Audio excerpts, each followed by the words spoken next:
연방위 민세관 소속 요원들이 뉴저지 노스버겐에 위치한 물류회사를 급습해 직원 전원을 구금했습니다. 트럼프 행정부 출범 첫 한 달간 불법 체류자들을 2만여 명 체포하고 3만 7천여 명을 추방했습니다. 도널드 트럼프 대통령이 영어를 미국의 공식 언어로 채택하는 행정명령에 서명할 예정입니다. 미국에서 홍역이 재확산되며 2015년 이후 10년 만에 처음으로 홍역으로 인한 사망자가 발생했습니다. 모두가 누릴 수 있는 권리, 바로 아름다움입니다. 키스는 누구나 더 쉽고 당당하게 자신의 아름다움을 즐길 수 있는 세상을 꿈꿉니다. 키스는 우리 모두의 미래가 더 아름답게 빛날 수 있도록 최선을 다할 것입니다. 당신의 아름다움의 모든 순간, 키스가 함께합니다. 뉴뱅크와 함께 꿈의 집을 마련하세요. 빠른 승인, 맞춤형 서비스, 전문가 상담, 지역 전문성, 경쟁력 있는 이자율. 뉴뱅크가 주택 소유를 쉽고 간편하게 모든 단계에서 도움을 드립니다. 지금 바로 가까운 뉴뱅크 지점을 방문해서 홈모기지 대출 상품에 대해 문의하세요. 뉴뱅크 제공입니다.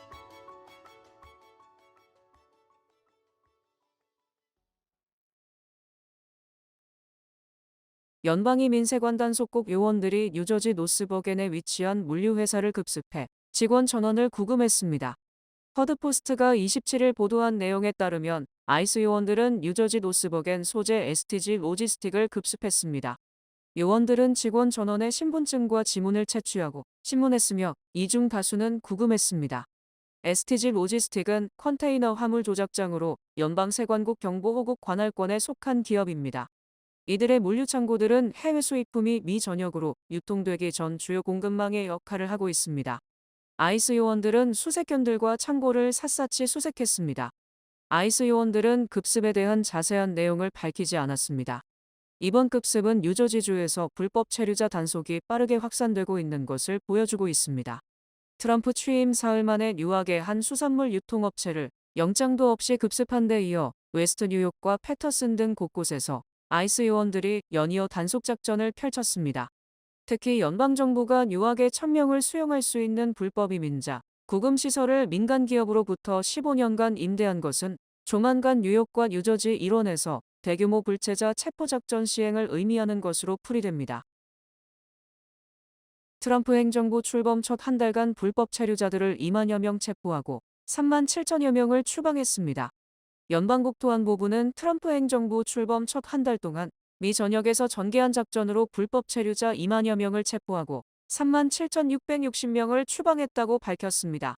미국 내 불법 체류자 구치시설의 수용 능력은 4만 1,500명인데 거의 다 찬 것으로 나타났습니다.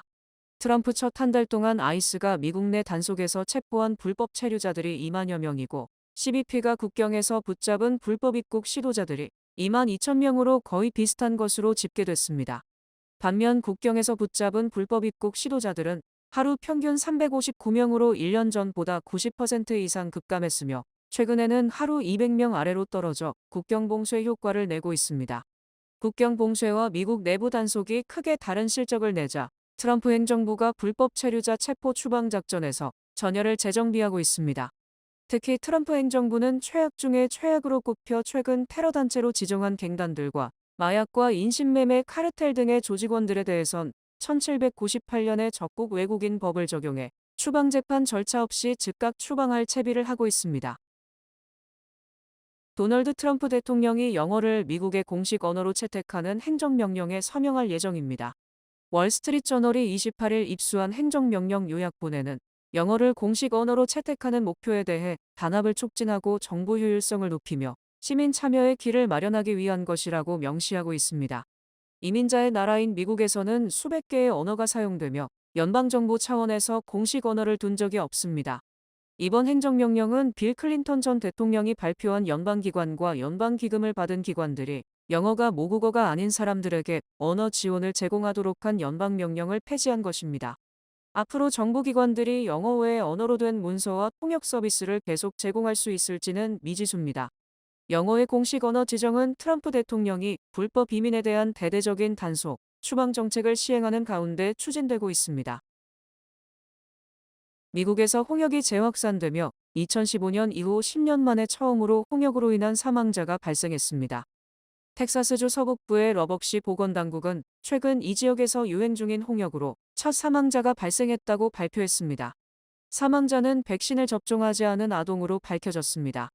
확산세가 가장 심각한 텍사스주에서는 지난달 하순부터 전날까지 총 124건의 홍역 사례가 확인됐습니다. 이 중 4%만이 백신을 접종했으며 나머지 96%는 백신을 맞지 않았거나 접종 여부가 확인되지 않았다고 보건당국은 밝혔습니다. 또한 뉴저지와 뉴욕에서도 확진 사례가 보고됐습니다. 뉴저지에서는 최근 홍역에 감염된 여행자와 접촉한 3명이 확진됐고 이들은 모두 백신 접종을 받지 않은 상태였습니다. 뉴욕에서는 올해만 2건의 확진 사례가 발생했으며 지난해에는 14건이 뉴욕시에서 발생했습니다. 이 가운데 19일 한국발 비행기를 타고 LA 국제공항에 도착한 아동 1명이 홍역 확진 판정을 받아 LA 보건당국이 주의보를 내렸습니다. 홍역은 호흡기 감염으로 전염성이 강하며 고열, 기침, 발진 등의 증상을 동반합니다. 심한 경우 폐렴, 실명, 뇌부종 등 치명적인 합병증을 일으킬 수 있으며 아동의 경우 사망까지 이를 수 있습니다. 홍역 예방의 가장 효과적인 방법은 MRR 백신 예방접종이지만 팬데믹 이후 접종률이 감소하고 있으며 종교적 또는 개인적 이유로 접종을 거부하는 부모들이 늘고 있습니다. 이처럼 미국 내 어린이 백신 접종률 감소와 백신 회의론자로 알려진 로버트 케네디 주니어 보건복지부 장관이 26일 백악관에서 열린 강요회의에서 홍역은 매년 발생하고 사망이 드문 일은 난이다라고 말하는 등 대수롭지 않다는 듯한 태도를 보이며 공중보건에 대한 우려가 커지고 있습니다. 제6회 3.1절 및 유관순상 시상식에 27일 150여 명의 타민족 리더 및 한인들이 함께한 가운데 성황리에 열렸습니다.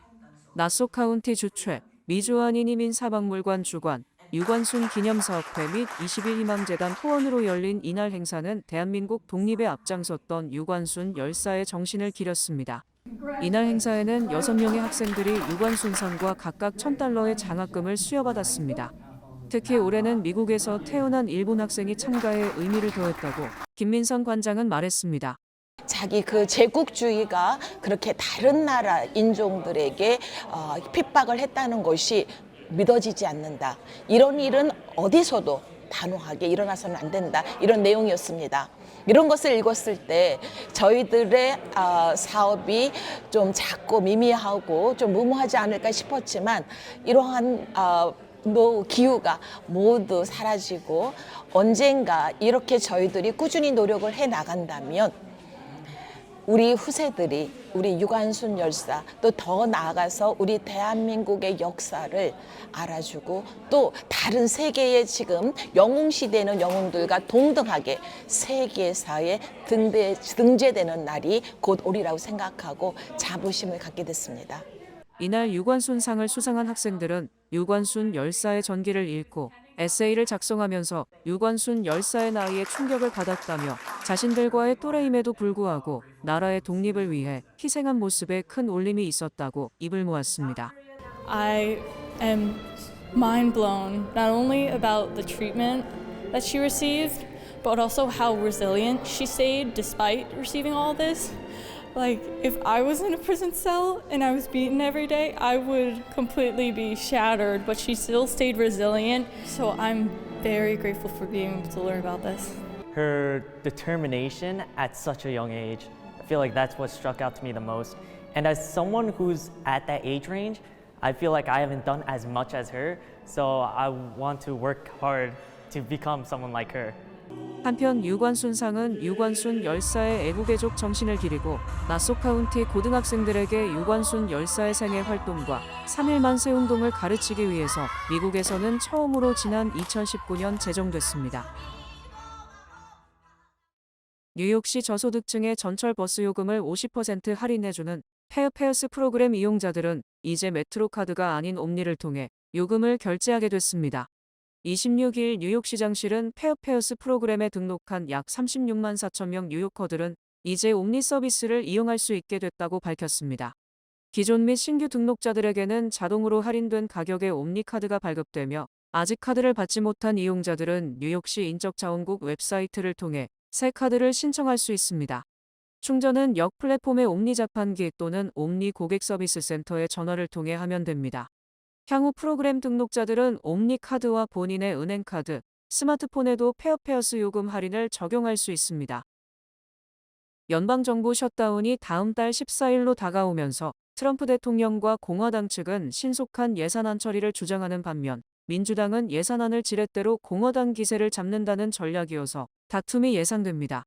트럼프 대통령은 트루스 소셜에서 바이든은 우리에게 큰 혼란을 남겼으며 지난해에 처리됐어야 할 예산안이 아직도 마무리가 되지 않은 상태라며 바이든 전 대통령을 비난했습니다. 트럼프 대통령은 우리는 연방 상하원과 함께 아무런 조건도 붙이지 않은 임시 예산안을 처리하기 위해 노력하고 있다. 반드시 해내자고 강조했습니다. 미국은 연방정부 회계연도가 매년 10월 1일 시작돼 그 다음에 9월 30일 만료되기 때문에 10월 1일 이전에 차기 회계연도 예산이 의회 승인을 받아야 하지만 공화 민주 간의 타협 불발로 간신히 2-3개월 기간의 땜질식 임시 예산으로 연명하고 있습니다. 이에 따라 현재 임시 예산은 다음 달 14일까지만 지출이 승인된 상태이므로 이 이전까지 차기 회계연도 전체 예산이 승인되거나 아니면 또다시 한시적인 땜질식 예산이라도 승인하지 않으면 셧다운이 불가피합니다.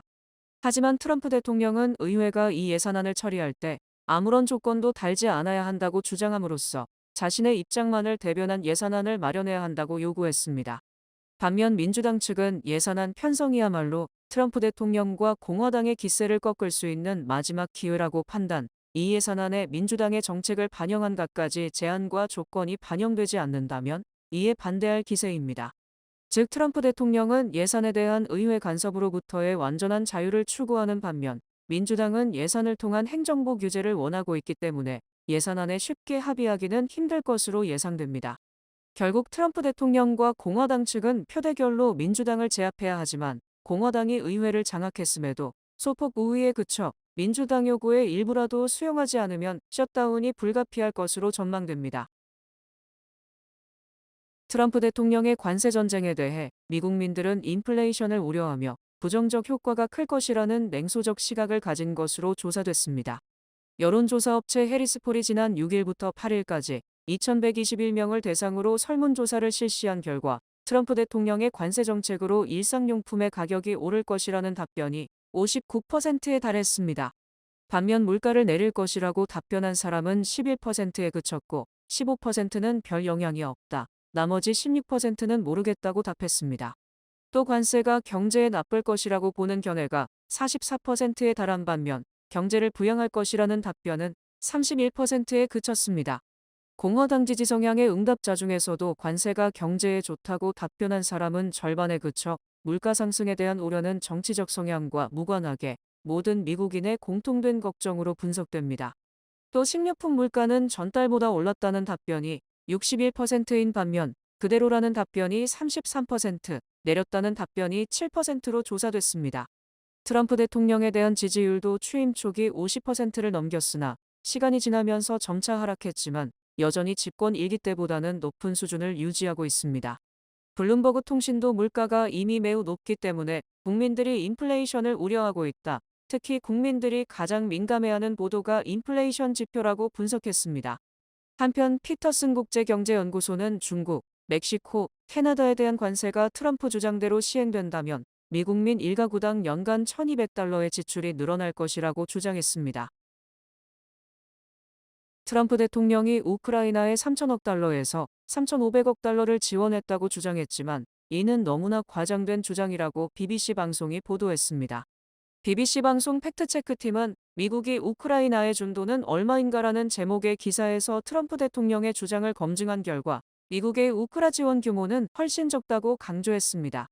BBC 방송은 독일 킬연구소 분석 결과 미국이 2022년 1월부터 2024년 12월까지 3년간 우크라이나에 지원한 돈은 1,197억 달러라고 주장했으며 이는 트럼프 대통령 주장액의 3분의 1에 불과한 것입니다. 또 미국 방부 집계에 따르면 2021년 10월부터 2024년 12월까지 러시아의 우크라이나 침공에 대응하기 위한 대서양 결의 작전에 책정된 금액은 1,828억 달러, 이 또한 트럼프 주장의 2분의 1 정도입니다. BBC는 백악관의 트럼프 대통령 지원액 주장에 근거를 문의했으나 아직 설명을 하지 않고 있다고 덧붙였습니다. 특히 유럽이 우크라이나에 지원한 돈이 미국의 지원액보다 훨씬 많다고 보도했습니다. 킬리안 고소 집계에 따르면 2022년 1월 24일부터 2024년 12월 31일까지 우크라이나가 지원받은 금액을 조사한 결과 전체의 50%인 1,387억 달러는 유럽의 지원인 반면 미국은 42.7%인 1,197억 달러에 불과하다고 강조했습니다. 북대서양 조약기구 나토도 2024년 나토 동맹국이 우크라이나에 500억 유로가 넘는 돈을 지원했고 이 중 60% 정도가 유럽과 캐나다에서 나왔다고 설명했습니다. BBC 방송이 이처럼 미국의 우크라이나 지원액에 대한 검증에 나선 것은 미국이 우크라이나 지원의 대가로 희귀 광물을 독차지하려는 데 대한 유럽연합의 반발로 풀이됩니다. 언론에 대한 미국민의 신뢰도가 최저치를 기록했습니다.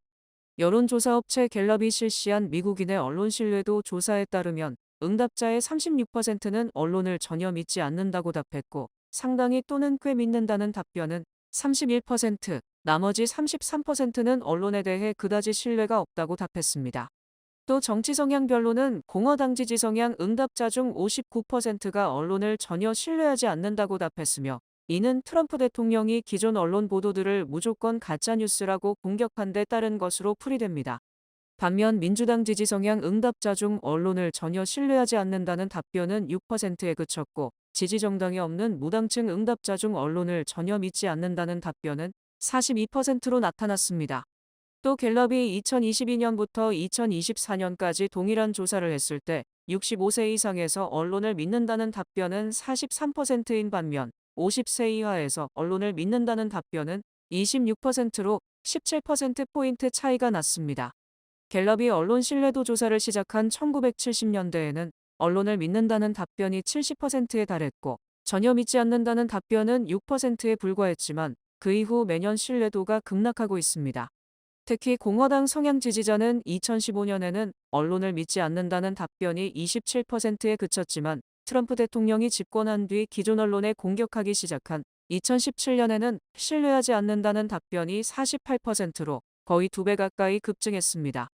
즉, 미국 언론에 대한 신뢰도는 트럼프 집권 이전과 이후로 극명하게 나눠지며 트럼프가 언론에 대한 극도의 불신감을 조장했음이 여론조사를 통해서 확인된 것입니다. 뱅크 오브 호프가 드리는 경쟁력 있는 이자율의 12개월 정기 예금 상품, 가까운 뱅크 오브 호프 지점에서 만나보세요. 이 프로그램은 희망을 설계하는 전문가들의 은행, 뱅크 오브 호프 제공입니다. 주요 단신 전해드립니다. 3월 1일 오전 11시 맨해튼 뉴욕 한인회관에서 뉴욕 한인회와 주뉴욕 총영사관, 대한민국 광복회 뉴욕지회, 민주평통일 자문회의 뉴욕협의회가 공동으로 제106주년 3.1절 기념식을 개최합니다. 이날 기념식에는 에릭 아담스 뉴욕시장과 주마니 윌리엄스 뉴욕시 공이공호관도 참석할 예정입니다. 엘라베마주 오펠리카 경찰은 연방국토안보부와 합동작전을 펼쳐 미성년자 착취 관련 범죄로 한인 2명을 포함한 용의자 11명을 체포했습니다. 경제가 지난해 4분기 강한 민간 소비를 토대로 2.3% 성장세를 보이며 연준은 금리 인하에 더 신중하게 접근할 것으로 전망됩니다. 노동부는 2월 셋째 주 신규 실업수당 청구 건수가 전주인 22만 건보다 2만 2천 건이 늘어난 24만 2천 건으로 집계됐다고 발표했습니다. 연세대학교 동문회 뉴욕 지부는 오는 3월 3일 카네기홀에서 러브 인디에어를 주제로 동문음악회를 개최합니다. 뉴욕시경이 지하철과 길거리 등에서 약물을 투여하거나 음주, 노상방뇨 등 경범죄 행위를 뿌리 뽑을 전담 단속 부서를 신설할 계획이라고 밝혔습니다. 복면과 카피의 스카프로 얼굴을 가린 팔레스타인 지지 시위대가 26일 오후 맨해튼 소재 버나드 칼리지에 난입해 확장실이 있는 밀뱅크홀을 일시 점거했다가 이날 밤 11시께 자진 해산했습니다. 기아는 스페인의 타라코아 아레나에서 전동화 시장의 흐름 전환을 주제로 2025 기아 EV 데이 행사를 열고 EV4를 세계 최초로 공개했습니다. 날씨 전해드립니다. 토요일인 내일은 바람이 많이 불겠습니다. 낮 최고 기온은 58도, 최저 기온은 23도입니다. 해 뜨는 시간은 6시 30분, 해지는 시간은 5시 47분입니다. 이상으로 주간 날씨와 세계 날씨 전해드립니다.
뉴욕 한인회에서 제38대 정기총회를 개최합니다.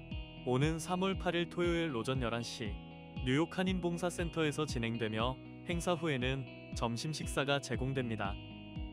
이번 총회의 안건은 제39대 한인회장 후보자 인준입니다. 동포 여러분의 많은 관심과 참여를 부탁드립니다. 이상으로 2월 28일 금요일 TKC 뉴스데스크 여기서 마치겠습니다. 시청해주신 여러분 고맙습니다.